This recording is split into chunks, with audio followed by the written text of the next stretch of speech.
It's funny because we have like two histories here. Yeah. We have colonizer history and Aboriginal history. Yeah. And it's looked at as two separate things. Right or wrong, I don't know. This is not the podcast for that debate, I guess, but that's the reality of it. People see two different histories here.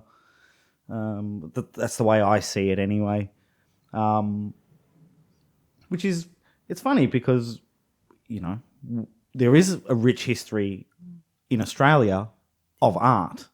You know, there's paintings in caves here that date back, you know, well before anyone from Europe came along. Exactly. So, yeah, I don't know. It's got me thinking now. Well, I've got a lot to think about now about the history of this country. It's interesting. Yeah, it is an interesting conversation to go deep in it because, like, you were talking about how the heritage, how the root affects you. So, like, recently I started using all of those dots, dot, dot, dot in my painting, which the reason I started, I felt like I want to spread the peace with the situation that's happening through the world. And I thought maybe the piece can be sliced in small dots and then I can spread it around. So in my painting, I started to do the dots, dot, dot.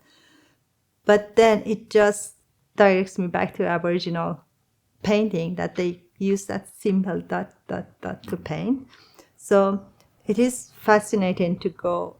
I know you say it's a two different culture, we see it, but it is really important to see, okay, there is a culture of the colonizing, yes, that doesn't bring any root or doesn't bring anything because all of the situation and complexity that happen. But then if we see it as a longer connection to Aboriginal, yes, there is a big history. And then they know how to show the importance of the culture, which is the real culture of Australia, which is tree, nature, animals, and everything like that. So, yeah, I don't know. Do you take where do you take inspiration from? You mentioned nature a few times. Do you take inspiration from nature as well? I mix things a lot. So it's, you know, I didn't describe this, but I should have said at the beginning of our conversation. My work is about like how I see the image, how everything affects in my head, and then I have these visual shapes that appears, and then I'm just suddenly grasping them and then painting them in my ceramics or making a sculptures and grasping those feelings, what happened, which I think is nature is part of it. Like the trees, I love trees. I love gum trees. I just love the gum trees. When you see those gum trees, like some of them, they decided, okay, I just want to go straight up. I'm not breaking any rules. I'm just going straight up, up, up, up. But then you see an artist gum tree that is just like saying, oh, okay, now I will go that way and see what happens, and then do all of those other things. And then you see the other type of gum tree, they actually crawl, kind of go round and round. And then there are like those ones that have a goldy and silvery colors as well. Like depends on the shine of the season and also shine of the sunlight. They behave differently. Like they shimmer and say, "Look at me, look at me." So nature is just in Australia. I don't think we can ignore that inspiration.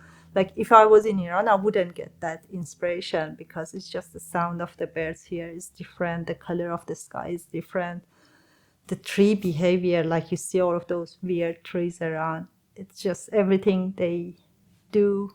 They create different patterns. Is it really? It's really that different? Like it is huge.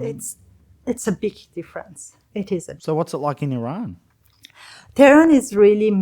We have trees, but the trees are. You know how you see the car? No, how should I describe it? Like normal trees. They are just brown truck with green top. Blah, blah, blah, blah. I'm sure there's something special about them. There must be something special. I don't know. Gum trees here and nature here, it is weird. It's not real. It feels like it's just you're in that life that they are doing some other stuff. I don't know. We had this conversation with Bez as well. So we went to Vancouver 2 years ago, and he thought the nature of Vancouver is beautiful. But I thought it's just so carte postale. It's just like the way they advertise things, the way that everything should look good. It's a heaven things with the amazing lake reflecting the light, and the trees are reflecting, and all of the trees are standing perfect, straight, and big green patches and things. But what I like about Australia is that you see the grass, and you exactly can see where the sun hit it because it's so hot, and you see that yellow patch. But then you go a bit further next to that, I don't know, it's one of those bottle tree and things with the pinky shitty thing. And then you see the grass gets much greener, and then the way they behave, they go where, and then suddenly you walk and see all of those brown branches, or while you walk in the bush, you suddenly get to the patch that got burned, and you have all of those black, harsh thing, and it's just the pattern is constantly changing. It's not just beautiful. What's really interesting is how we were talking earlier, and you said people in Australia, and you're a lecturer of yours was fascinated about your culture, Yeah. but you're just as fascinated, but just in a different way. Yeah. And I just think it's about there's something different that you haven't experienced before, and it gets you excited. I think does that That's a good point. traveling around and